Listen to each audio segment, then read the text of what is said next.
اچھا تو عقد اجارہ کے اندر باقی چیزیں تو ہماری ہو گئی تھی، لیکن یہ والا پوائنٹ رہ گیا، یہ جو نمبر 13 پہ ہے، اس کو اجارہ علی الاجارہ اور اجارہ من الباطن یہ دونوں نام دیے گئے ہیں، اجارہ علی الاجارہ یا اجارہ من الباطن، یعنی اجارے پر اجارہ کرنا یا اندر سے اجارہ۔ اس کا مطلب کیا ہوتا ہے؟ اس کا مطلب یہ ہوتا ہے کہ ایک آدمی کوئی چیز کرائے پر لے لے، خود وہ مالک نہیں ہے، وہ خود کرایہ دار ہے، اور پھر اس چیز کو آگے کسی اور کو کرایہ پر دے دے۔ مثلا میں نے مالک مکان سے ایک مکان کرایہ پر لے لیا اور آگے کسی اور کو کرایہ پر دے دیا، تو کیا یہ جائز ہے یا نہیں؟ میں نے کسی سے کوئی مکان کرایہ پر لے لیا اور پھر آگے کسی اور کو کرایہ پر دے دیا، تو کیا یہ جائز ہے یا نہیں؟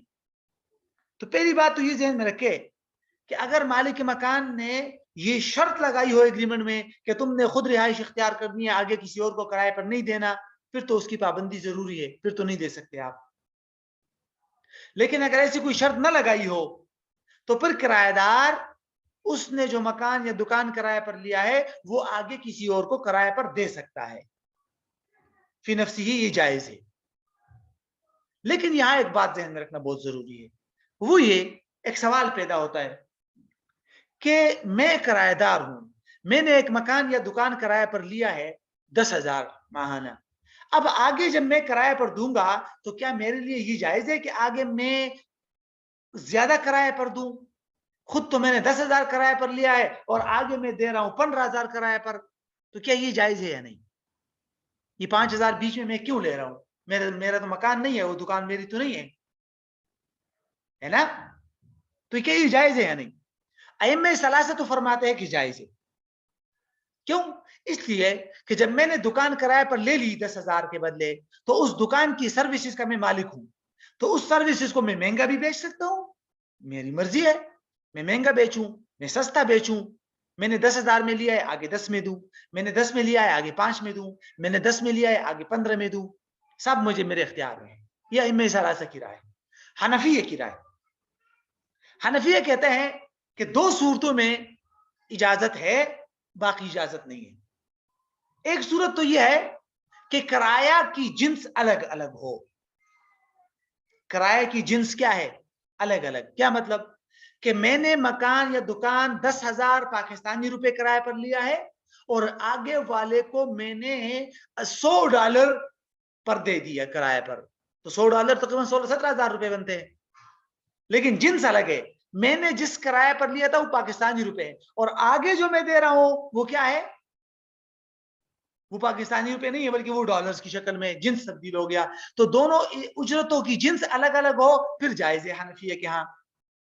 نمبر 2، دوسری صورت حنفیہ یہ کہتے ہیں تب جائز ہے کہ جو کرایہ دار ہے اس نے اس چیز کے اندر خود کچھ کام کر کے کچھ چیز کا اضافہ کر دیا، کچھ نہ کچھ نیا کام کر دیا، تب وہ آگے مہنگا کرایہ پر دے سکتا ہے۔ مثلا میں نے دکان کرایہ پر لی، اس میں رنگ لگا دیا، اس رنگ کر دیا، کوئی اس کے اندر کوئی الماری وغیرہ بنا دی، اس کے دروازے نہیں تھے وہ دروازے میں نے بنا دیا اپنے پیسوں سے، ہاں کچھ نہ کچھ میں نے کیا اپنی طرف سے، تب میں آگے اس کو مہنگا زیادہ کرایہ پر دے سکتا ہوں۔ اگر یہ 2 صورتیں نہ ہو تو ان 2 صورتوں کے علاوہ حنفیہ کے ہاں اس اجارہ میں کرایہ دار کے لیے جائز نہیں ہے کہ وہ آگے زیادہ کرایہ پر دے، لیکن دیگر ائمہ کے ہاں اجازت ہے، اور معاصر علماء نے اکثر نے ائمہ ثلاثہ کی رائے کو اختیار کیا ہے کہ بھئی ٹھیک ہے، بھئی دیگر علماء کے ہاں جائز ہے، لہٰذا یہ بھی جائز ہے۔ ٹھیک ہے، تو یہ اجارہ ہے۔ اس کے بعد انشاءاللہ ہمارا جو آخری موضوع ہے وہ ہے مزارعات۔ ٹھیک ہے، مزارعات کے اندر بنیادی طور پر یہ 8 باتیں ہیں، اور کوشش کریں گے انشاءاللہ یہ 2 کلاسز میں ہو جائے گا۔ تو جب 2 کلاسز میں یہ مکمل ہو جائے گا، اس کے بعد جو آخری موضوع تھا ہمارا، جو میں آپ کو ہر ویک اور ہر ہفتے میں ایک وہ دیتا آ رہا ہوں،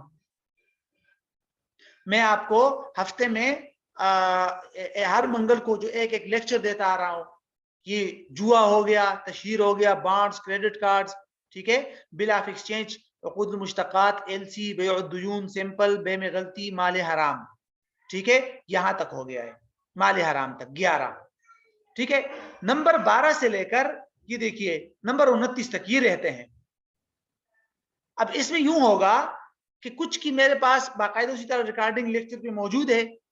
مثال کے طور پہ ڈیلیوری آرڈر یہ ڈی او یہ موجود ہے, وینڈر ڈیلنگ موجود ہے, انوائس موجود ہے, ڈسکاؤنٹ موجود ہے, چیک موجود ہے, سکوک موجود ہے, رسک مینجمنٹ موجود ہے, ٹھیک ہے, حقوق کی بے یہ بھی شاید موجود ہے, اگر نہ ہوا تو اس کو الگ کلاس میں پڑھیں گے. بینک موجود ہے, یہ بھی موجود ہے شری, اور شیئرز موجود ہے, ایکسپورٹ امپورٹ موجود ہے, انشورنس اور تکافل یہ نہیں ہے.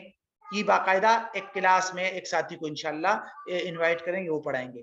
پی ٹی سی موجود ہے, آن لائن تجارت موجود ہے, سونا چاندی کا وہ موجود ہے, ٹھیک ہے. بٹ کوائن اس کے لیے باقاعدہ مفتی اویس پراچا صاحب کو بلائیں گے. نیٹ ورک مارکیٹنگ یہ بھی موجود ہے. تو 3 یا 4 لائیو کلاسز ہوگی مظاہرات کے بعد, باقی سارے لیکچرز اسی ترتیب سے آپ کو ملیں گے. اور جب لائیو کلاسز ختم ہو جائے گی تو پھر یومی آپ کو لیکچر انشاءاللہ آپ کو ملے گا.